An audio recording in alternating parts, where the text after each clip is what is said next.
I'm here on mute. Peace, peace, family. Welcome back to We Charge Colonialism, the Pan-African book club. I am Makemba Ojore here with my comrade in arms, man. What's happening? Great, man. We miss a show, man. Yes, we missed it, man. We miss it. Hey, we gonna get back into the groove of things, though. I'm happy to be back. Uh, I mean, it's been a busy couple of months. I know you went to Africa, so you dipped out, got out of the empire for a while, went back to the motherland. That's a beautiful thing. And I've been busy. I've been doing these community organizing workshops on Saturdays. I can still kind of incorporate this into my schedule, but that's been throwing me off. And I've done a little traveling myself. But we gonna get things back on schedule, man, because this is a show. It's an important show, and I know people be checking out. Hey, Frank, man, yesterday I almost brought a ticket to South Africa, man. Oh, what happened? I don't know. I was sitting there, I was like, man, I gotta go to Africa. I gotta, like, it wasn't even planned. It was just like, man, I gotta get out of here. So for tickets, I was like, man, see how much tickets to South Africa cost. And I saw a few round trip tickets, going for about 1,500, 1,600. Yeah. And I was about to buy it, man. And I was like, nah, I gotta be better prepared for this. You know what I'm saying? I got it. And I think I probably won't travel to South Africa first. Maybe I'll go to Ghana and Yeah. South Africa be the next one. So we'll see, man. But I almost did it, man. I almost brought a ticket and was like, yo, I'm going this summer. But I am gonna go this summer. I just gotta plan it out. That's all. Yeah. Plan it out and make sure you prepare. It shouldn't be like, oh, I just want to go and then wake up and go. No, plan it and make Yeah. sure you have your little budget and thing, and make sure before you leave where you're going, you have somebody there already, and that at least will Yeah. be able to educate you when you get there, will be able to take you through the system around and think, then just going by yourself and then just rather no, don't do that. Yeah. Yeah. Nah, for sure. I agree with that. I unite with that, man. So I'm gonna plan it out. But greetings, man. Greetings to everybody. Uhuru, thanks for joining us this morning. We got a powerful show. We usually start with our weekly roundups and then we go into our book reading in the second half of the podcast. And today we are starting Frantz Fanon's work toward the African Revolution. So I'm excited about that. We're gonna get it going with that text, and this being the centennial of Frantz Fanon's birth. Fanon was born in 1925.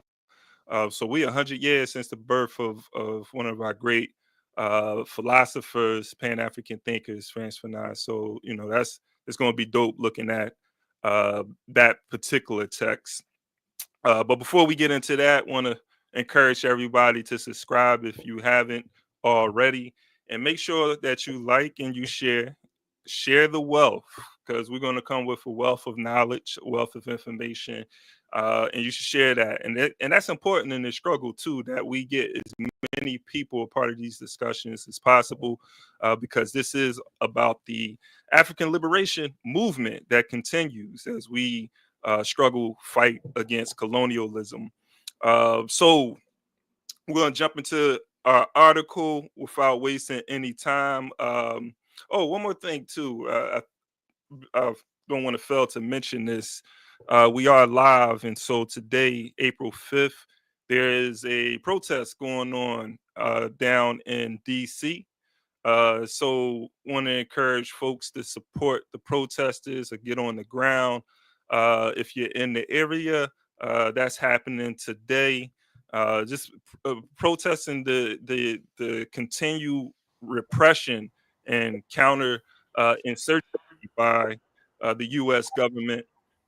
Wherever there's resistance to their power, there's always going to be some repression, and we can't get caught up into fighting each other against a common enemy. So I just want to uplift what's going on down there, and much support for all of those who tend to be in DC today. So Yeah, just to add on, right? I think we did present on our protest last Sunday, and I said, you went in? You went in on it? No. I spoke about it, and I said, Okay. I don't think Black people should go based on what I found and the research that I found and the people that are behind it. Simply, it almost looked like Black Lives Matter, where people were behind it for financial gain, and they're using Black people to go and fight and those things. So that how do you call it, April 5th protest in Washington DC today. In fact, I was doing more research.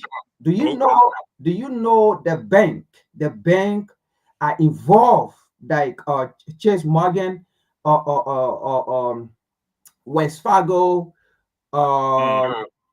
I mean, all these big Bank of America, they are all involved in our protest. And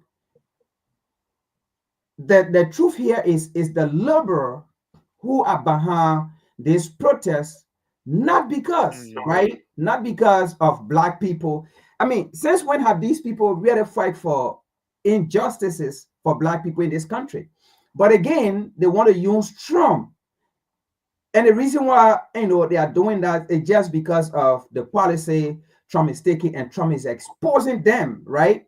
And they don't want that because they are globalists, and this man is not a globalist. He's exposing them, and he's making, right, most nations around the world to see the true color of the imperialists. I'm going to put that way, the imperialists, right? So a lot of nations around the world are seeing the true color of the imperialists, and that's what they don't want. For example, the new Namibia president, a female, she just also put visa restrictions on every United States citizens. Yeah, and these things is making the power of the United States weak. Do you know that a U.S. citizen, so to speak, white, it's not even Black, but white, even Black U.S. citizen, you still struggle to go to African nation or to go to other places. But white people just wake up and go to any African embassy, right? In no time, they're going to get a visa to travel, not even asking any question, nothing whatsoever. But an African person who have a United States citizenship, you go to an African embassy to get a visa to travel, is a war. You even have to bribe them, you even have to pay money, right? And you're going to sit to that embassy for hours before they can even grant you that visa. And the fact that you go into your own country, they limit you on the number of months to be there. But when a white person, right, or European going to African nation, they don't even ask you how long you want to be there. They just stamp it, boom, give them 2 years, 3 years, and whatsoever they want to be there, they be there for. But an African, they give you time limit, right? Yeah. They give you time limit when you're supposed to be there. And these things, right? And Donald Trump is making the world to see the actuality of the West, how they do things, right? And that's why the liberal don't want, they want to make sure to send a signal to make Donald Trump look ugly. Right now, they have tried, right? They try for this man not to become president, and he became president. What they want to do here is, right, to go against him, because imagine this man was president, when they try to impeach him, to remove him. And so they can't go with that same method. They try for him not to become president, and he became president. So what they want to do here is to make the citizens impeaching, to make the citizens go against him. That's the bottom line why this protest is being organized. When you look at the people, when you look at the people that have organized this protest, matter of fact, see, that's it. I will give you that, because I'm not too keen who are the organizers and who's funding. So yeah, I mean, it sounds like you privy to some information that I'm not, so that's cool. I just saw some people who intended on some orgs folks that attended on down there. Um, I didn't really have too much of an issue in like as far as past history on the politics and um, you know, just I feel like if they're supporting it, maybe this is a Yeah, all right thing. yeah, banks are withdrawing their support from making business with Donald Trump. Even Yeah, individual citizens are losing their bank. Like if you go do transaction, the bank they automatically close your bank. If you are doing direct deposit yeah, with paying your bills and things, the bank closed a lockdown. Citizens are now struggling. These big banks, like they all are shutting down, like without giving you no notice, and then you can't pay your bill. So it's all to go against the government, right? Now, yeah, yeah, that's the point. Banks are closing and they are refusing to do business with Donald Trump, just as they do to the African nation, the IMF. It's the same thing that is happening right now in this country. yeah. But the other is too, because definitely I was reacting to folks I was seeing on who were talking about some black people, don't DC, don't rally, don't protest, and like sort of like this movement of folks who are talking about just sitting on the sidelines and not doing anything. And I think for one thing, there's a few things, right? One thing is ridiculous to just sit on the sidelines and not do anything. Mm-hmm. No, But we should be doing something. Not saying we should, we don't have to do that, but we should be doing yes, something. Go ahead. and what we should be doing, like I presented last week with solution, what we should be doing is right. Hey, So tune in yes, to Frank show last week. yes, go to the grave of Malcolm X and post on libation, right? Go to Dr. King, post on libation. Go to Rosa Parks, post on libation. Carry your children to the library. Read them the actual Black History Month. Then going to and the name of the protest. Do you know the name of the protest? Anti-Trump. Hands off. And then the title of the protest is say hands off. Hands off what? Hands off what? And then it's anti-Trump. Now, as a black person, you go out there. You already know you have no protection in this country, so to speak. You go out there with the title anti-Trump. Now, you already telling KKK, the system, police, that you are anti-Trump. Now, when they're ready to do something to you, is a liberal going to come there to fight for you? Have liberal our fight for justice for you here? Don't go there. Look at the Trump, anti-Trump. Hands off. Hands off what? It's not for you. Hey, Frank has spoken, man. Frank has spoken. But we have to do something. I'm just going to encourage folks like this whole, because I think some of these people who are saying on the sidelines are Trump supporters, man. So we have to be careful in regards to just like doing it, because they talking about the next 4 years. No, we told you not to go out there and do such and such. So now everybody's on their own. Like, all right, so what are we going to do for ourselves, though? Are we just going to carry on as business as usual?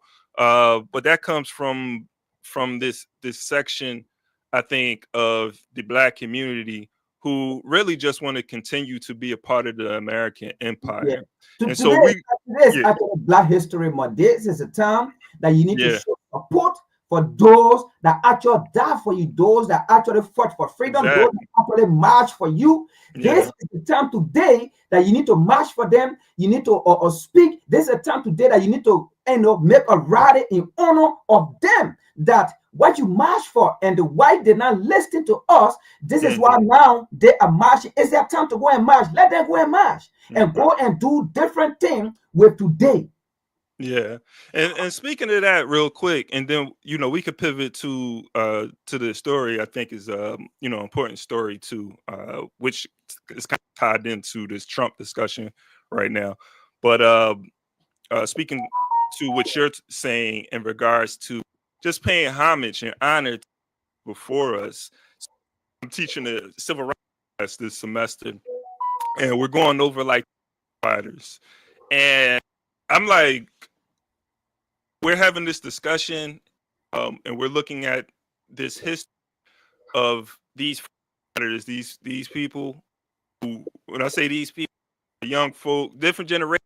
You had college students who took the lead on rides going throughout, and the beating that they were taking and the threats to their life, like they knew some of them were being interviewed, and they knew that there was a possibility that they would lose their life, but they were determined to still ride on that bus through the South to break down segregation on so I'm talking about the interstate, not the Montgomery bus boycott. Talking about breaking down segregation on interstate buses. Greyhound, getting on a Greyhound, still having to sit on the back of the bus. Sometimes you have to stand up for hours, right, to go from one state to the next. That sort of thing was taking place, right? And there was a law put in place that said that that was illegal. So they were riding throughout the South to get people to abide by this particular law. But when they were going to places like Mississippi, Alabama, they were getting beat senseless, beat to a bloody pulp.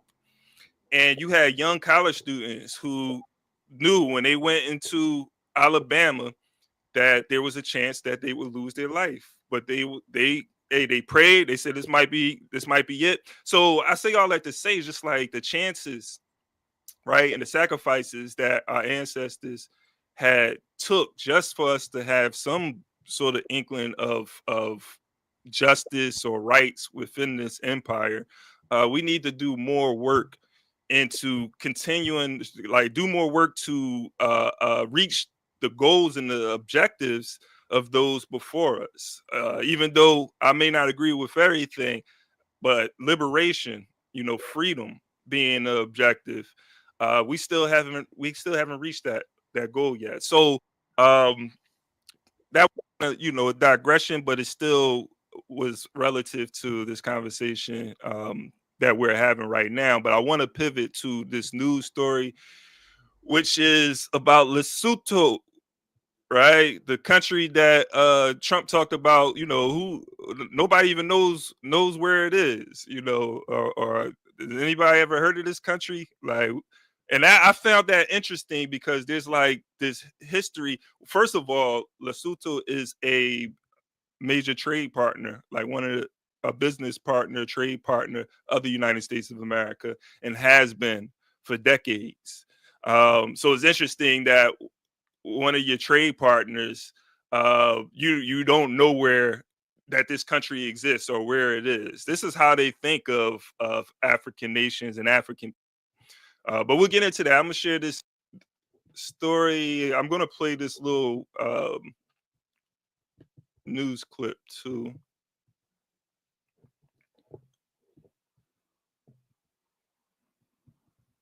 I may have to do something with this sound. Hold on. And greetings, man. Hoodoo to everybody. Hey, happy to see y'all again. I know it's been a while. Let me know if you were able to hear this. Everybody in the chat. Just want to make sure the sound is good. Also share tab audio. Okay, I think we should be good.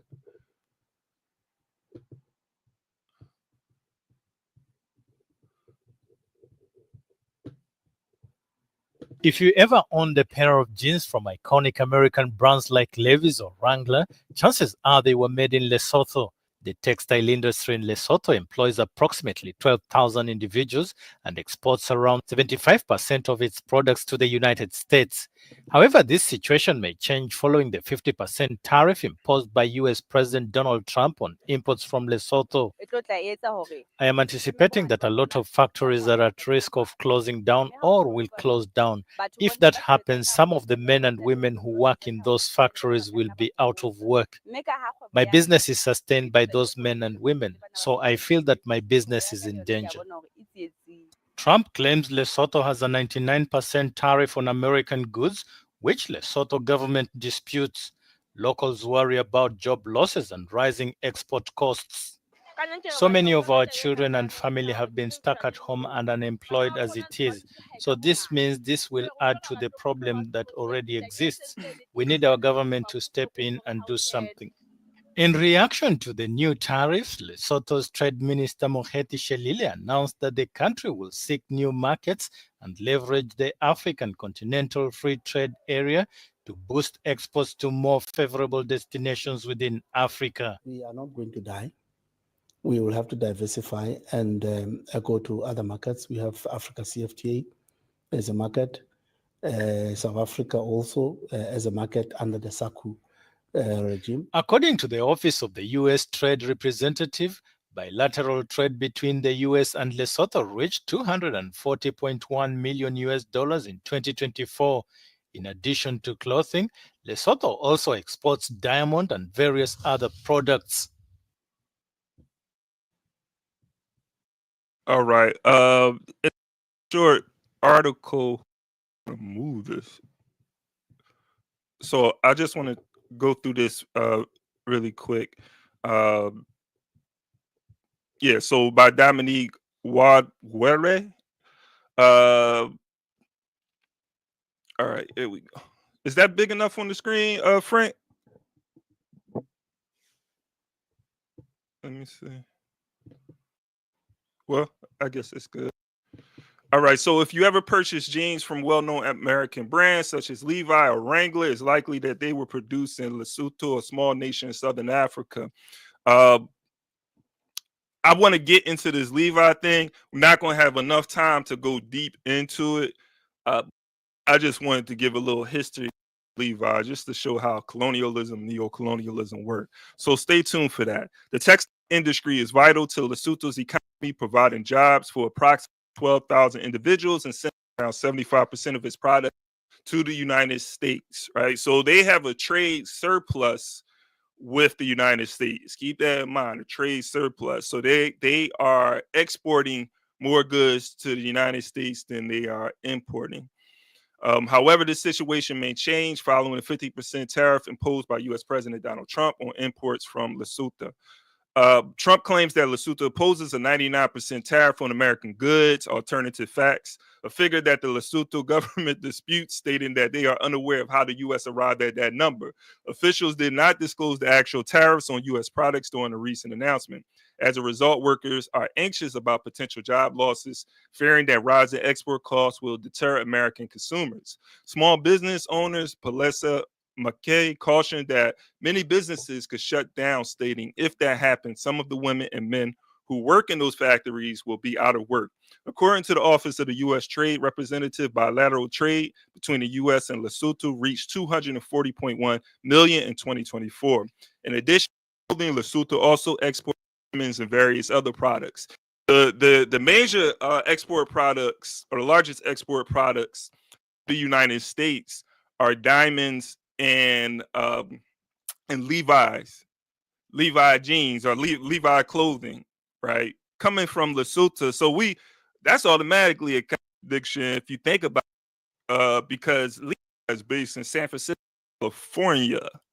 So how is a company based in San Francisco, California import Levi's from Africa? So we already know what's going on. The World Bank classifies Lesotho as a lower middle income country with nearly half of its 2.3 million residents living below the line in the quarter facing unemployment. And just to back, I think the number is 50% of the population is below the poverty line, with almost a quarter living in extreme poverty. Right, those, just to be more specific with these numbers of what's happening. Lesotho Trade Minister Mohethi Shelile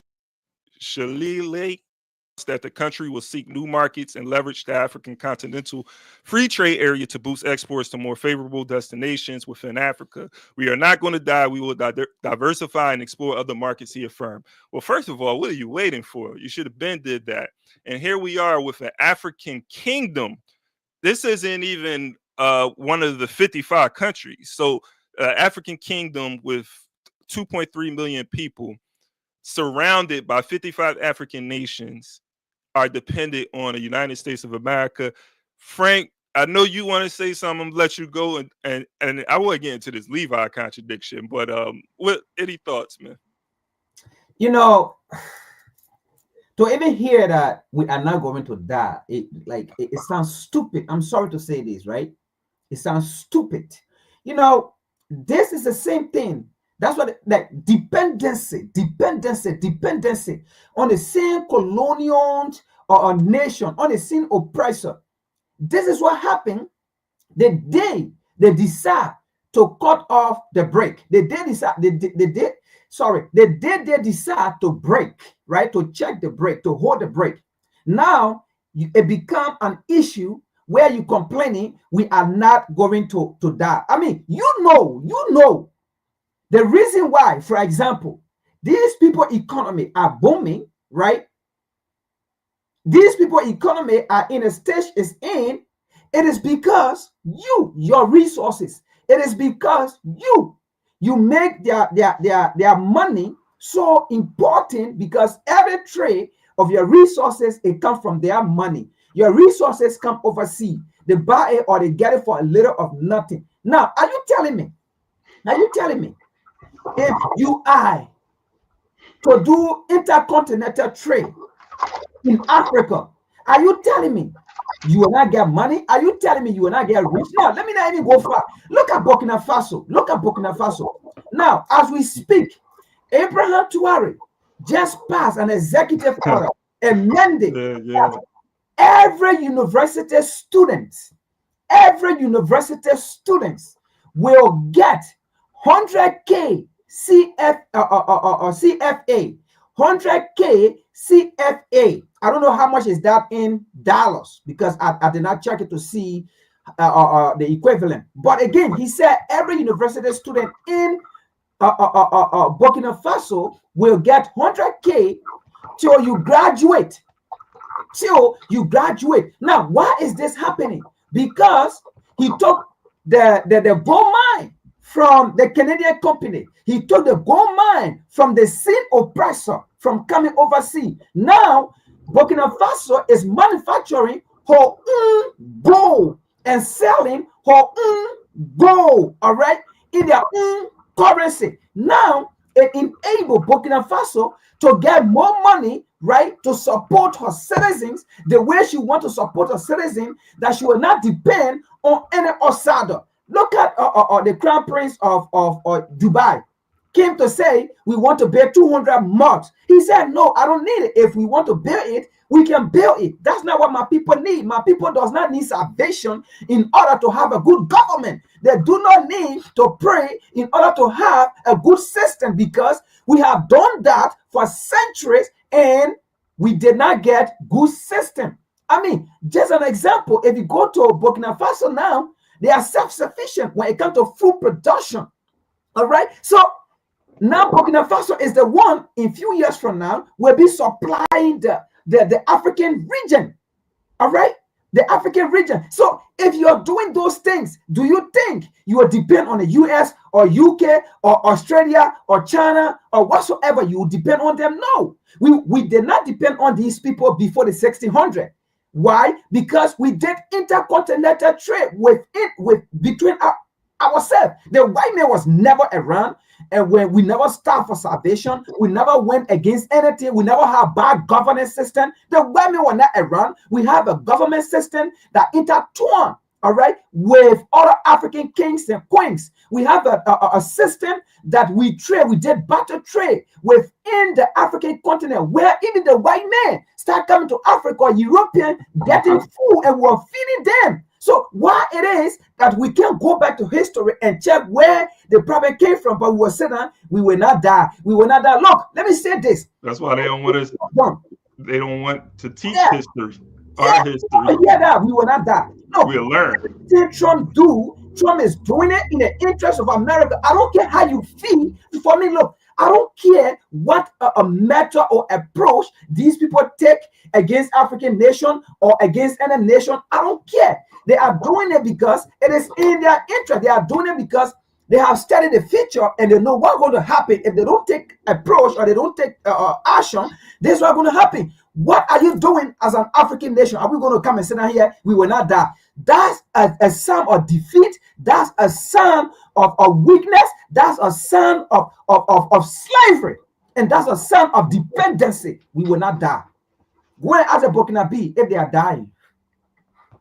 Hey, nah, I unite, man. And history is the best teacher. But it's going to take an understanding from us, understanding that the system that we are all like dependent on, this I don't know if you want to call it interdependence, because our survival is right now, as long as we're tied to it, is based on us participating in the very system that is oppressing and exploiting us all over the world. So this I may be naive to make this call, but I think African people, Black people all around the world, leaders need to come together and develop systems outside of the one that we're a part of now. How can we sever ties with colonialism, with imperialism? Right? How do we strip this power from the European? And it's going to take unity on behalf. How can the minority just have everybody in this grip? Unless we are in alignment, if we assent to the system, that's the only way. And so I know that there's so many traders in our midst, so many people who benefit from this us as a people being inextricably tied to the system of colonial capitalism. But it's going to take some revolutionary action to bring about some change. So I just wanted to mention another thing before we pivot to the book. Levi, man, like just seeing Levi being one of the main exports for Lesotho, you know, that of course, like that raises a red flag for me. You know, I'm like, okay, Levi, let me go look into this history. And of course, we don't have enough time to like really talk about all of this. But a few things stood out to me, right? Uh, so, and I made some notes. And I won't get into all. Of course, Levi been around going all the way back to the 1800s. And some of the things that I'll say is like look into who the founders of Levi is, who those founders are. Of course, like Levi Strauss, but who it passed on to after Levi's transition or passed away. And then there was this company. There's a company called Red. There's the Red Campaign, something called the Red Campaign. I'm gonna quickly maybe pull this up for you guys. So I'm going to share my screen.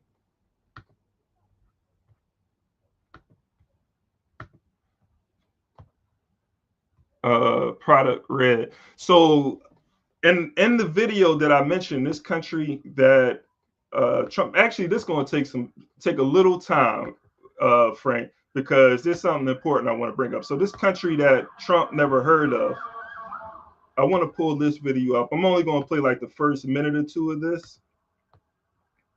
Heard, that's the story. On the outskirts of Lesotho's capital, this is the hidden cost of a pair of jeans. Children scavenging in waste, including hazardous chemicals dumped by the country's garment industry, factories that make clothes for Gap and Levi Strauss. Offcuts of denim are everywhere, along with the discarded labels, including that of Gap's supposedly ethical brand. All of it left for the poorest to sift through as they search for something to sell. Here we have Gap, we have Gap, we have Gap here, and then we have Gap Red. This is designed to help Africa, and I don't know how we can say this is helping Africa, and yet on the contrary is doing this to our environment. I mean, this is not good. It's polluting our land, it's polluting our air, it's polluting our water, and on the other hand, they are saying they are helping Africa. All right. So I want to stop there. I don't know how clear that was, but the mention of Gap Red. So you mentioned red, right? Red is this label they put on the products such as the Levi and Gap, right? To show that these products are being, produced without like child labor, there's no forced labor behind it, right? Like it's ethical. They're being produced in an ethical way.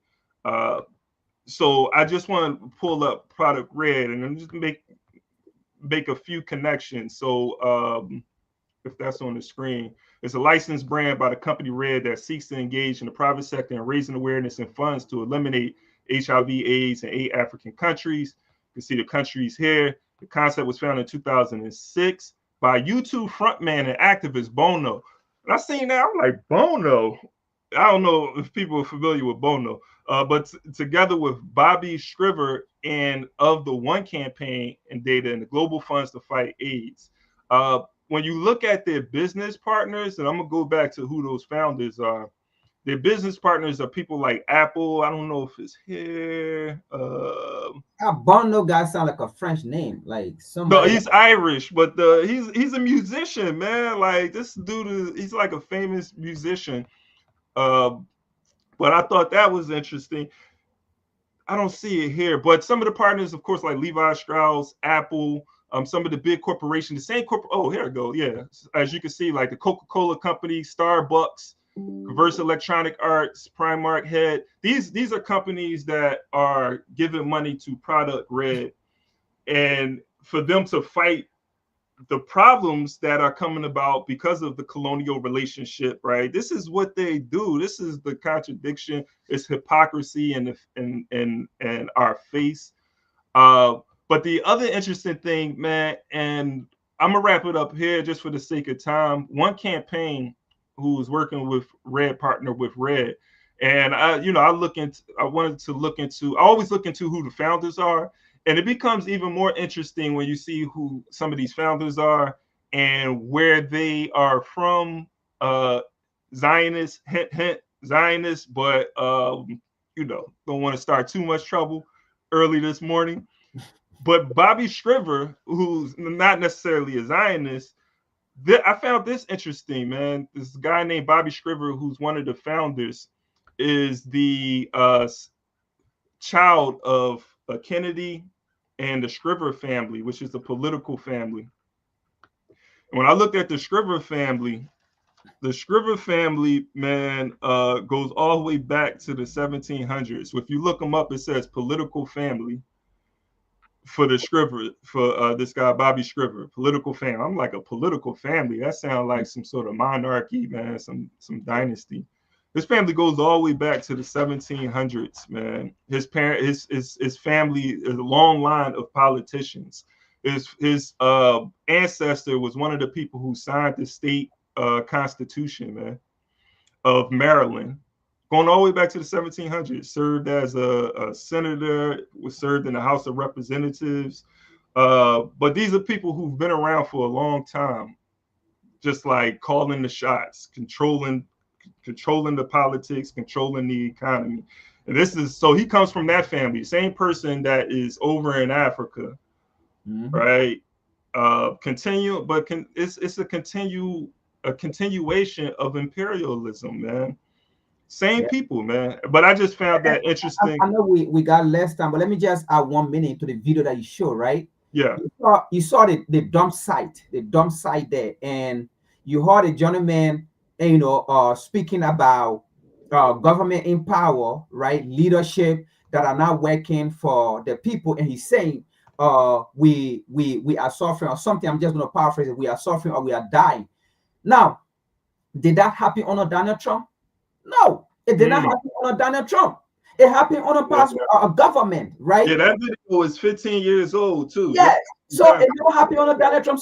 So basically, when they say we will not die, I mean, you being dead, like Julia Malema said, we are dead. I mean, frankly speaking, right? You are living dead.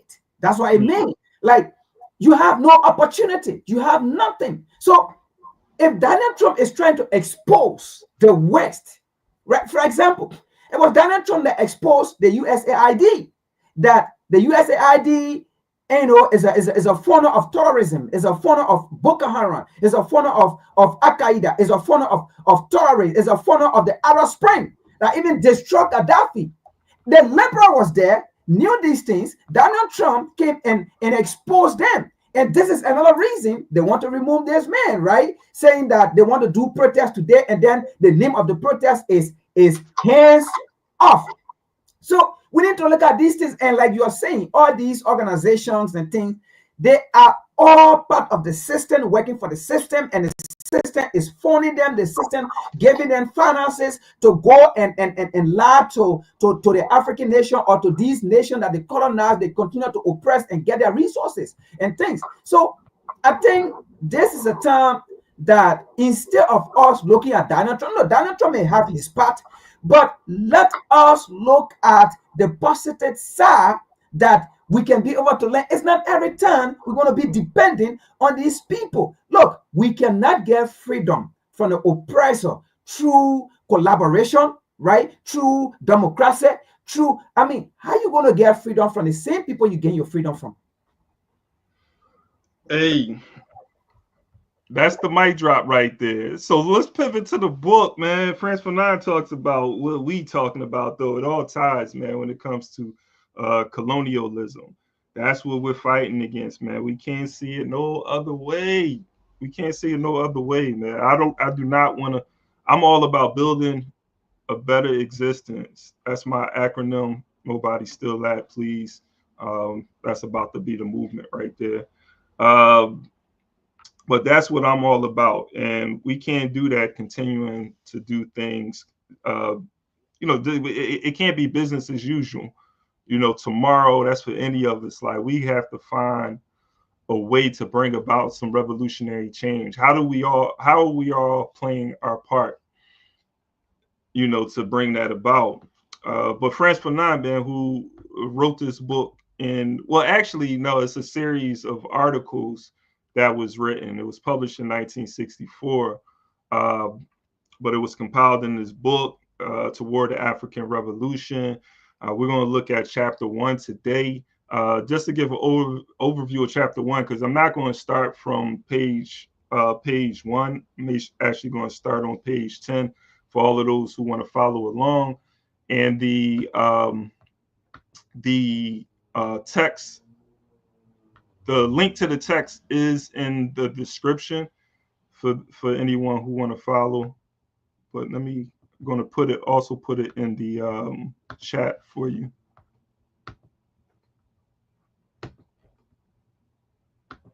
Here we go. In the chat for you. So just an overview of this first chapter. So the first section of this book deals with the views that outsiders hold of North Africans. Fanon ostensibly wrote only 2 other essays on this topic, but one of them, West Indians and Africans, which is chapter 2, was actually written by Pierre Charlet. Fanon did not want to write the article, but it was incorrectly attributed to him after it was published anonymously. So we're going to read that next. But that isn't a Fanon, according to research, is not written by Fanon. In the essay, The North African Syndrome, Fanon challenged the prejudice of French doctors against Algerians and other North Africans whose complaints of illness or pain were often dismissed as whining or laziness. Many European psychiatrists had concluded that Africans were destined to be less intelligent and less emotionally stable than Europeans, and this approach tainted their professional practice. Written while Fanon was still studying to become a psychiatrist, he constructs the imagined stereotypical Arab in the minds of French doctors who would have considered themselves more civilized. Who are they? Those creatures starving for humanity, who stand buttressed against the frontiers of complete recognition. This is one of Fanon's early works, and it represents some of the original thinking on the institutional and societal nature of colonialism that was most dangerous to Africans, as well as blend of the political thought and psychological expertise that he would blend throughout his life. Right, so that's a bit of an overview of the chapter. Now I'm going to jump to page 10. Before I jump there, I jump there, so the North African Syndrome, which I think title is fitting. So it's sort of like these behavioral patterns that the colonizer is seeing, right, in Africans, particularly the North Africans that Fanon is referring to is the Arabs that are occupying North Africa. But Fanon is also just speaking to this view or perception that colonizers have of all African people and colonized people. So there's three theses that Fanon is going to put forth. I'm going to look at the first two, just read the first two, but I'm going to start on the third thesis and read through that. But I just want to give the first thesis and the second thesis before I proceed. So the first thesis that Fanon puts forth is that the behavior of the North African often causes a medical staff to have misgivings as to the reality of his illness, right? And so he goes on to talk in this section. He talks about the patients coming and they're like feigning illness. They're not really sick. And what's happening is like now the colonizers have started to have this, create this stereotype that all Africans are the same way, you know, lying can't be trusted and so forth. And then he puts forth his second thesis that the attitude of medical personnel is very often an a priori attitude. The North African does not come with a substratum common to his race, but on a foundation built by the European. In other words, the North African spontaneously, by the very fact of appearing on the scene, enters into a pre-existing framework. And that goes for all colonized people, right? So even in the reading of this chapter, I know it's specific to North Africans, but as colonized people, I think we all should be able to relate to what is being said. And I think it's an understanding, if we understand the you know, this framework, that is brought about because of the colonial race relationship, the power dynamic, the person who is oppressing is exploiting, right? And the person who is oppressed and exploiting coming from two different positions, and having those who are in control being able to control the narrative of the colonized. And we're coming into this world that has been created in a sense by the colonizer as an object, as a thing. So he gets into that in this, and so I'm gonna start with the third one. Is there anything you wanted to say before I? Yeah. Let me just you see, and this is the reason why, you know, history is very important, because we cannot move on, we cannot go forward, right, without looking at the mistakes from the past and things. And a lot of time, people, companies, entities that do not want you to move forward will be the one to tell you, hey, listen, don't look at the past. You know, don't think about what happened in the past. You know, that was in the past now. You know, let's go on, let's move on. But guess what? What happened in the past is still happening to me in the present. And the people that did it in the present, to my father, to my forefather, it was not you. So why not say it was not you that did it to my forefather? Why not are you doing the same thing to me today? But again, you see, what Fanon's talk about here, right, is the same thing that happened, which of course we have spoken about it from the same United Nations. They use the black person, the black woman, to look down on the entire African people, on the entire black race, where they use the black woman, Lena Thomas Greenfield, the United States ambassador to the UN, told her to go and tell black people, if black people have representation, because black people does not have representation on the United Nations.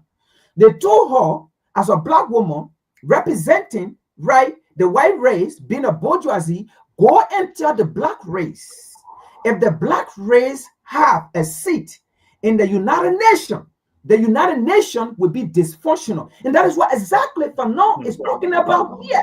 If the black race have a permanent seat in the United Nations will become dysfunctional. And guess what?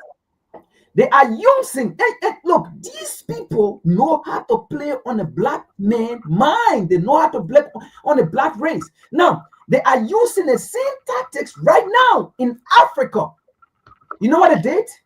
They started one of the largest trap in Africa. The Fula people, the Fulani, right? If you go to any nation in Africa, you will see Fula people, you will see Fulani. What they did, now they know that the tactics of Boko Haram, ISIS, Al Qaeda gradually is being resolved through the AES. Now they know that the AES have exposed the West, and they are winning because the West, the African, the French army, the Canadian army, the German army, they all were in Burkina Faso, Mali, Niger. They never succeeded. Meanwhile, they were supporting the terrorists. But now they took them from there, and these nations are succeeding. What they're doing now is they know that eventually, Africa is going to defeat all these terrorist activities, because eventually other nations are going to join the AES, as we are seeing right now. The Ghanaian president, so be it, and we hope he stick to his gut and don't be like Nana Akufo-Addo. So what the West is doing now, they have found the largest trap, one of the largest trap, which is the Fulani. Now they are making it seem that the Burkinabes or the AES do not like the Fulanis. And the same thing now is happening in Nigeria. They are creating this notion, and so the same thing is happening in Nigeria now. So the next group of terrorists we're going to see in Africa will be the Fulanis, because the Fulanis in Nigeria will say, oh, the Nigerian government don't like them. Tolerance going to be over there. The Fulani in Africa, the Fulani in Burkina Faso, the Fulani in Liberia, the Fulani in Guinea, the Fulani in Sierra Leone. So that's what's going to happen. And so all around, the Fulani is going to be there, and they are going to be terrorists. They are going to be the next terrorists in line for the West to use. Now, what they did, they started with this group in Africa. So as we speak right now, the Fulani in Africa are now grouping, okay, allegedly funded by the Osa war to now go and wage war on Burkina Faso, on the AES, to say these people do not like us. So Abraham Traore just exposed them. So that is a new form of terrorism being supported allegedly by the West again. So you can see how they continue systematically. Look, these people, they study us. Once this is failing, they come up with another tactics to fuel it, and we go by it. So that will be the next thing going on now. So the Fulanis, if we are not careful, if leaders in their respective nation are not careful with the Fulani to educate them, and other group leader of the Fulani to educate their people, for them to know what is about to happen, Africa is not going to be easy in the next few years to come, because they are using the Fulani, because Fulani as one of the largest trap almost in the entire Africa. No, I appreciate that interjection, man. I'm going to jump right into this and just to add on briefly, the doctor-patient relationship. I think Fanon is using that as an archetype of the colonizer and colonized relationship, and so that's what he's doing in this, at least in the first part of this book. Now he's going into, or first part of this chapter. So now I'm going to read some of this third thesis. I probably won't be able to finish it all, but the greatest willingness, the purest of intentions, require enlightenment concerning the necessity of making a situational diagnosis. That's his third thesis. So Dr. Stern, in the article on psychosomatic medicine based on the work of Heinrich Ming, writes, one must not only find out which organ is attacked, what is the nature of the organic lesions, if they exist, and what microbe has invaded the organism. It is not enough to know the somatic constitution of the patient. One must try to find out what Ming calls his situation, that is to say, his relations with his associates, his occupations and his preoccupations, his sexuality, his sense of security or of insecurity, the dangers that threaten him. And we may add also his evolution, the story of his life. One must make a situational diagnosis. Dr. Stern offers us a magnificent plan, and we shall follow it. So the first one, relations with his associates. Must we really speak of this? Is there not something a little comical about speaking of the North African relations with his associates in France? Does he have relations? Does he have associates? Is he not alone? Are they not alone? Do they seem absurd to us? That is to say, without substance, in the trams and the trolley buses. Where do they come from? Where are they going? From time to time, one sees them working at some building, but one does not see them. One perceives them. One gets a glimpse of them. Associates, relations, there are no contracts. They are only bumps. Do people realize how much that is gentle and polite is contained in this word, contact? Are there contacts? Are there relations? Yeah, I think that's interesting. Again, the archetype of the patient and the doctor, right? That relationship, the colonial doctor who is trying to diagnose the patient or the colonized, and there's this bias that the colonizer has, and he's creating more biases based off of that one relationship or that one interaction. Right, and he begins to create these stereotypes across the board, but he doesn't concern himself with the situation of the patient, right? All of these things that can factor into the patient's disease or illness and so forth.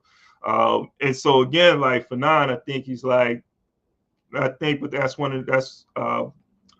what he's doing as well in regards to just speaking about the colonized, how the colonizer, when it comes to the colonized, again, objectifies them. The situation of the colonized doesn't matter. None of that is of any concern. For one, they're creating the conditions, so that they will be indicting themselves as like the problem or the cause of the illness and the disease of colonialism, right? Then he goes on occupations and preoccupations. He works, he is busy, he busies himself, he is kept busy.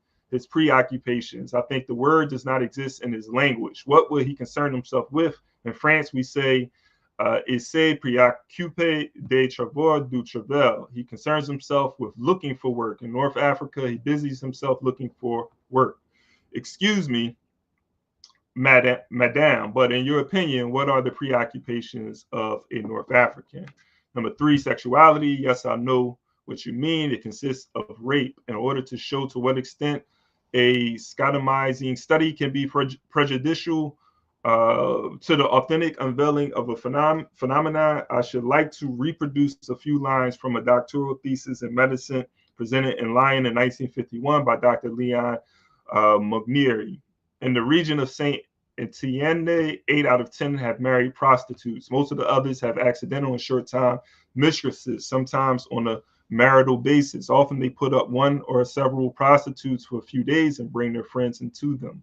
For prostitution seems to play an important role in the North African colony. It is due to the powerful sexual appetite that is characteristic of those hot-blooded Southerners.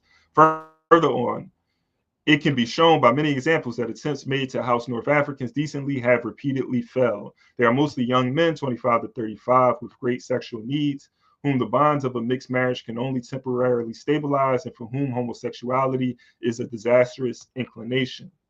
There are a few solutions to this problem. Either in spite of the risks involved in a certain invasion by the Arab family, the regrouping of this family in France should be encouraged, and Arab girls and women should be brought here, or else houses of prostitution for them should be tolerated. If these factors are not taken into account, we may well be exposed to increasing attempts at rape of the kind that the newspapers are constantly reporting. Public morals surely have more to fear from the existence of these facts than from the existence of brothels. I'm going to just scroll down to number 4. try to get through I think there's 7 of them. His inner tension, utterly unrealistic. You might as well speak of the inner tension of a stone. Inner tension, indeed. What a joke. His sense of security or of insecurity. The first term has to be struck out. The North African is in a perpetual state of insecurity, a multi-segmented insecurity. I sometimes wonder if it would not be well to reveal to the average Frenchman that it is a misfortune to be a North African. The North African is never sure. He has rights, you would tell me, but he doesn't know what they are. It is up to him to know them. Yes, sure, we're back on our feet. Rights, duties, citizenship, equality, what fine things. The North African on the threshold of the French nation, which is, we are told, his as well experiences in the political realm on the plane of citizenship and imbroglio, which no one is willing to face. What connection does this have with the North African in a hospital setting? It so happens that there is no connection. 6, the dangers that threaten him, the threatening his effectivity, threatening his social activity, threatening his membership in the community. The North African combines all the conditions that make a sick man.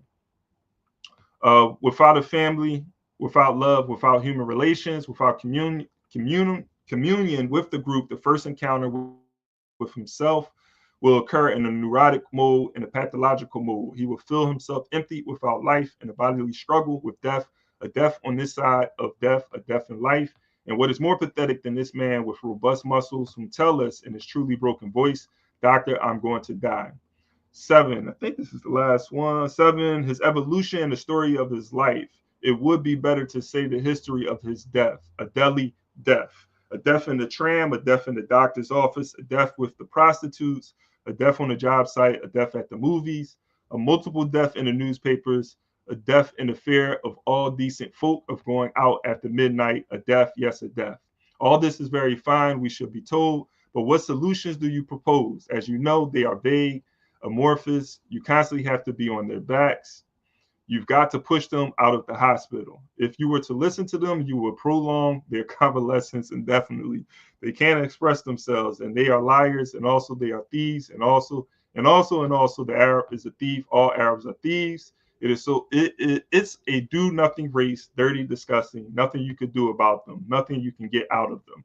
Sure, it's hard for them being the way they are, being that way, but in any way, you can't say it's our fault. But that's just it.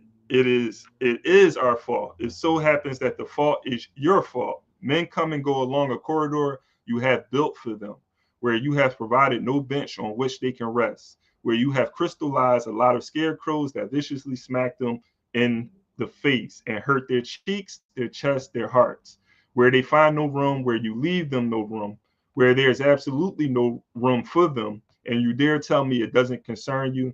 That is no fault of yours. This man whom you thingify by calling him systematically Muhammad, whom you reconstruct, or rather whom you dissolve on the basis of an idea you know to be repulsive, you know perfectly well you rob him of something. That's something for which not so long ago you were ready to give up everything, even your life. Well, don't you have the impression that you are emptying him of substance? So I'll stop there. I think it's like 2 more pages in the chapter, but I know that was a lot that I went over. Any thoughts, Conrad? I know that was a lot. Yeah, I'm just going to take it from the last one that you read, where he said, if I can summarize, if I'm right, we can't blame it is our fault, right? Or it is their fault, like just that, right? Yeah. Like, what he's trying to say here, look, we will not ever, right, get to where we want to get with those that created the problem for us today. We will not. For example, basically what he's trying to say here, right, if I can just add to what he just said here. I mean, again, let's go back to the 1960s when we were getting independent. Before, again, the 1960s, right, we had these strangers. These strangers came to the African continent, came to our continent, came to our nations, right, our various kingdoms. We opened up to them. And after we open up to them, they pretend to us, they lie to us. And we thought they were good people. We open up to them our culture, our way of life, our society, our belief. We educated them. And then what they did, they stole our identity, they stole our culture, they stole our belief, and then rewrote it, and then brought it back. And then told us, oh, you know what? Your system is bad. And then they brought a form of worship, right? That solely focus on them. Oh, your ancestor bad. Do not pray to your ancestor. Do not call their name. You know, call the name of our ancestor. And then they brought in a new name, okay, of a God, of a belief, of a system. Oh, your governance system is bad. All of these things. And then what they did, after we neglected our system, right? After we neglected it, then they came now, they found out, because when we neglected, for each time you neglect your identity, it brings division. For each time you neglect your worship, it brings division. Because what's going to happen, not everyone going to go with your belief. And now if people don't go with your belief, those that refuse to go with your belief, you hate them. It becomes confusion. So after they did this, now confusion was among us. Then they came, they enslaved us. After they enslaved us, they went, that mark, that scarf left with us, because even though they left, they took the human being they wanted to take, they left. We were on a continent, peace were no longer among us, because division among ourselves, we start fighting among ourselves. We start quarreling among ourselves. We couldn't trade among ourselves. We couldn't do battle stations among ourselves. Those things now. So this kingdom, we're not keeping a fool. Oh, no, you're not part of our kingdom. Don't come here. So those things came between us. So when they got ready to colonize the African continent, it was so easy.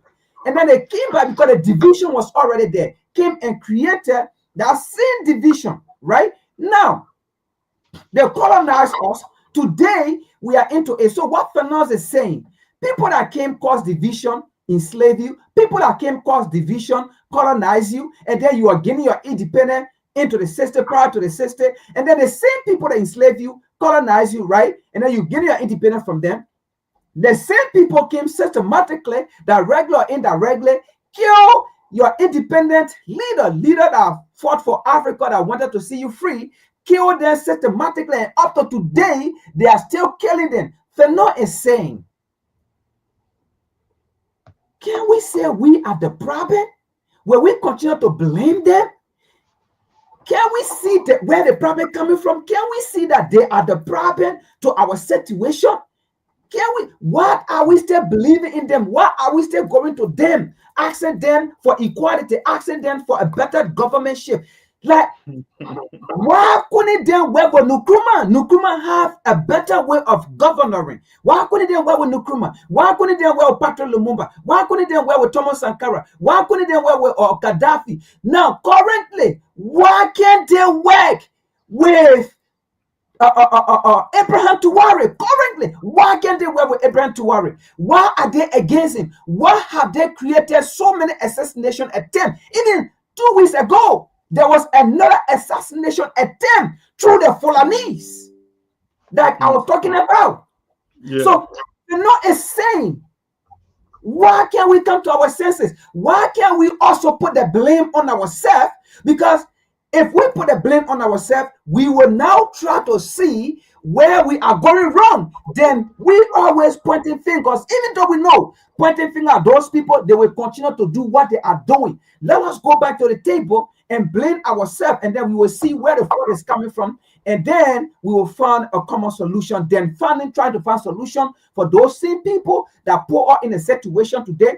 If these people have not colonized us, we were not going to be in this situation. If these people have not enslaved us, we were not going to be in this situation. If these people have not killed Sankara, Patrice Lumumba, or overthrow Nkrumah, Amilcar Cabral, or killed Malcolm X, killed or King, we were not going to be in the situation we're in today. Yeah, just to briefly add on to that, to the points you raised, I'm going to go back to what Fanon says in the next section, right?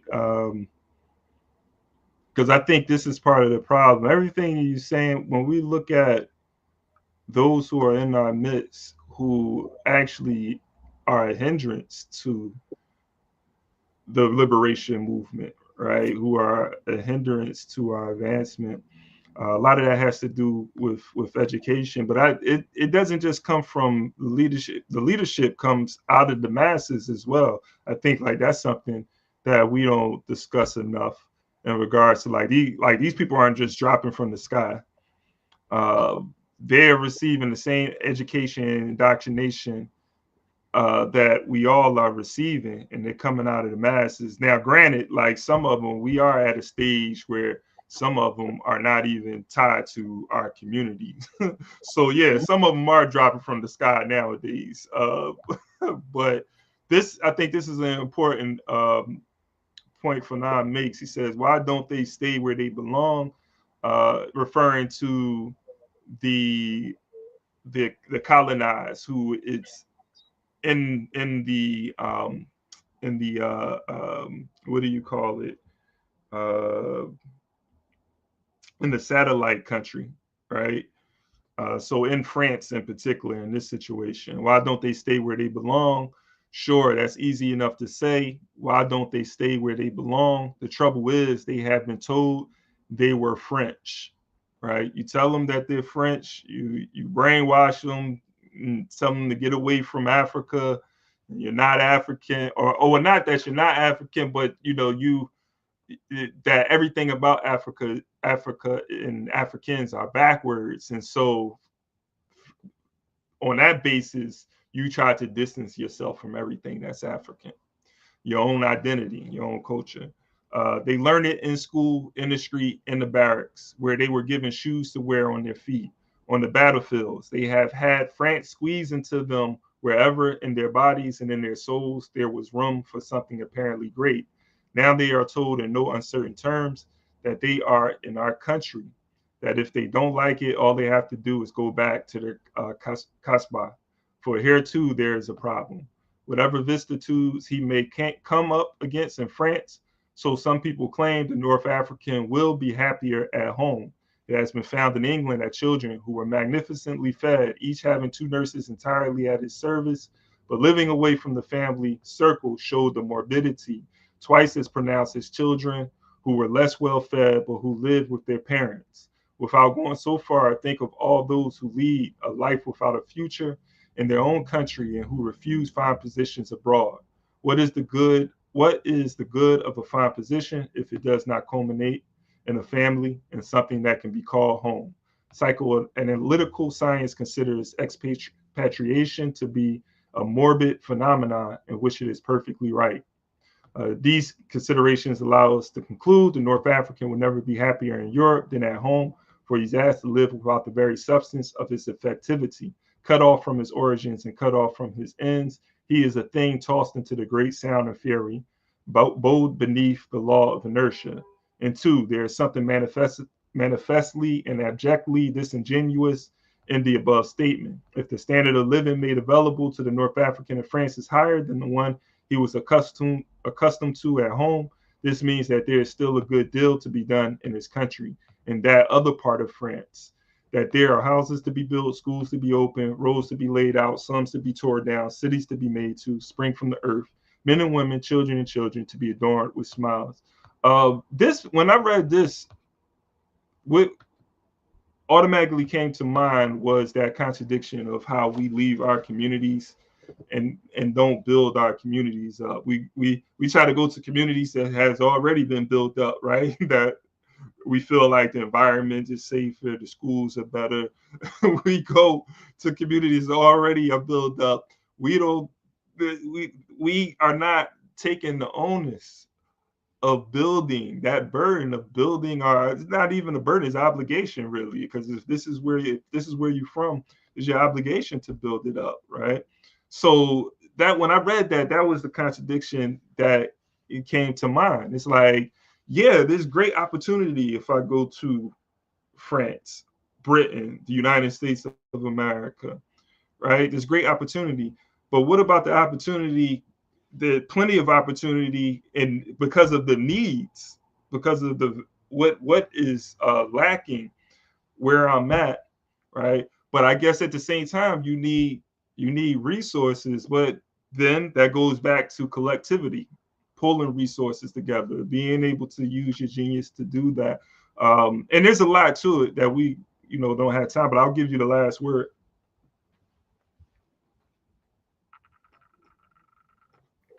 Yeah, I mean, we summarized it already. There's nothing to say already. So yeah, just Frank, like I gave you all I can give you right now, but you're gonna be on tomorrow though, right?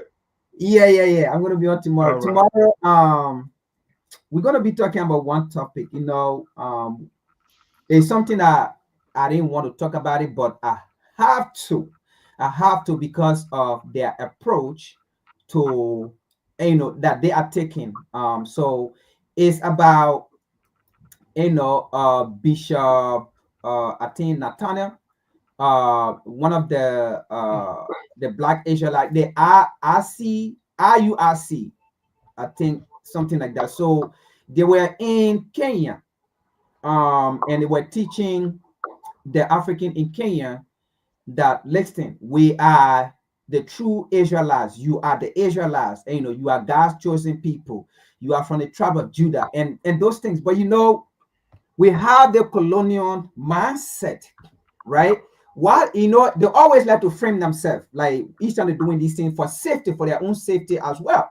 So while they were doing it, there was a colonial church that called the police on them, and the police came telling these people to leave.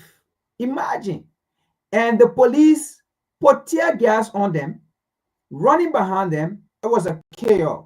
So I was like, you allowed the white man, the colonizer, to come and give you Jesus. And the Jesus they're giving you, you are not in that description. You are not in that description of salvation that they are giving you. The Jesus they're giving you, the angel does not look like you. The disciple does not look like you. The prophet in there does not look like you, right? Everything, the preacher does not look like you. The God, the Son, does not look like you. But here is a man that is coming and reading the same Bible, telling you the disciple look like you, the God look like you, the man that came to die for you look like you, the prophets look like you, the angels look like you, and you hate this man. So. And I think those all play part of the colonial, and the neo-colonial behavior that is still going on. Because again, as we are educating our people politically, economically, socially, we also have to educate them religiously. And that's why I want to talk about this tomorrow. So I'll be talking about doubt and because everything he said, he's speaking from the Bible. And he told them, I'm not, and all the question they asked him, he decided to go to the Bible to answer it from the Bible. So he told them, the same Bible, right? The Muzungu coming preaching to you is the same Bible I'm preaching to you.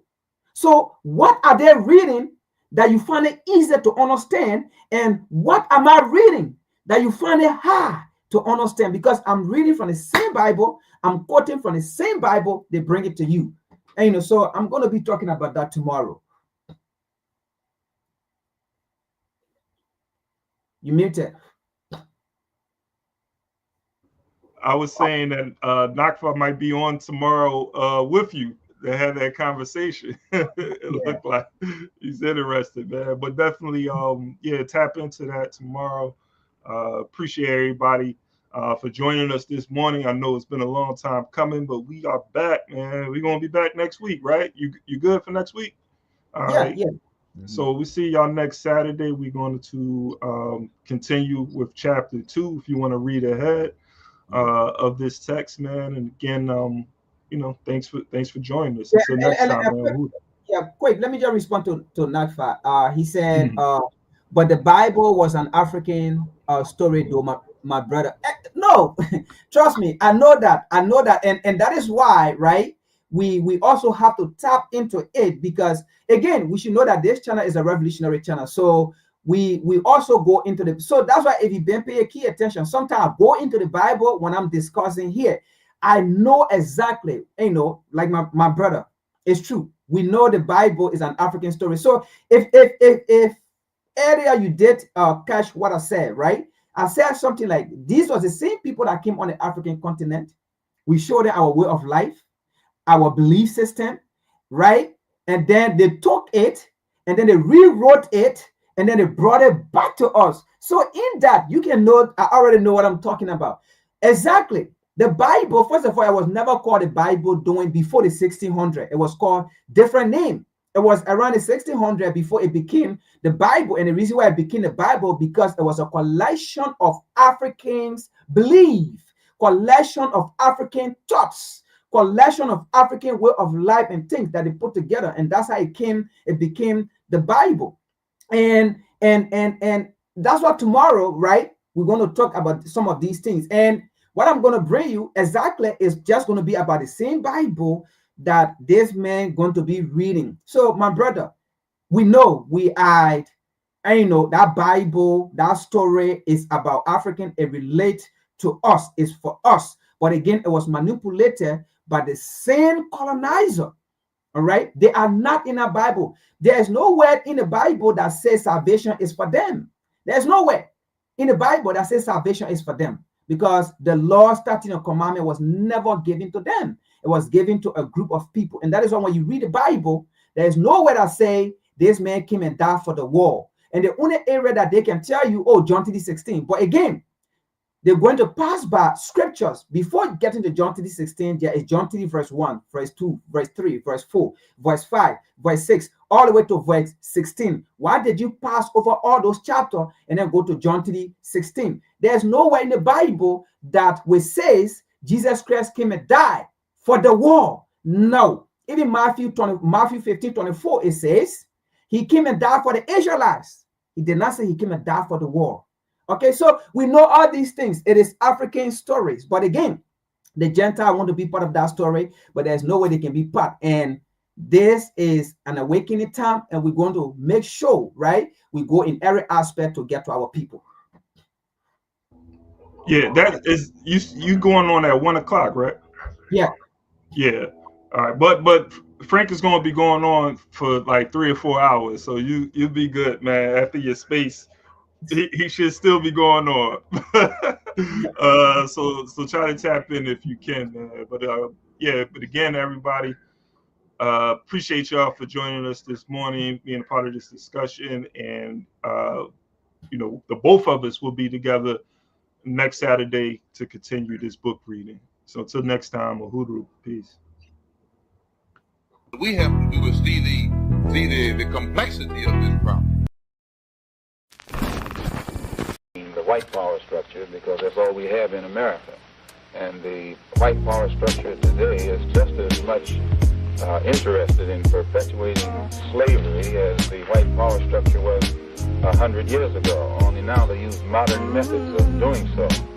And realizing that the black people in this country are waking up and becoming filled with a desire to be looked upon as men and as human beings. The white power structure, to slow down that struggle for freedom and human dignity, uses tricks. 100 years ago, they could do it with chains. Today, they use tricks. And one of the tricks that they've invented is this token integration, to get Negro, so-called Negro leaders to accept a few token crumbs of integration that don't solve any problem for the masses of black people in this country whatsoever. But it does make the hand-picked Negroes be satisfied to slow down the cry of the masses. And a good example of that is as soon as the spirit of rebellion or revolution began to spread among the masses of black people in this country, and they began to take an active part, and they showed that they weren't confined to this nonviolent approach, then the government or the power structure began to sit up and take notice and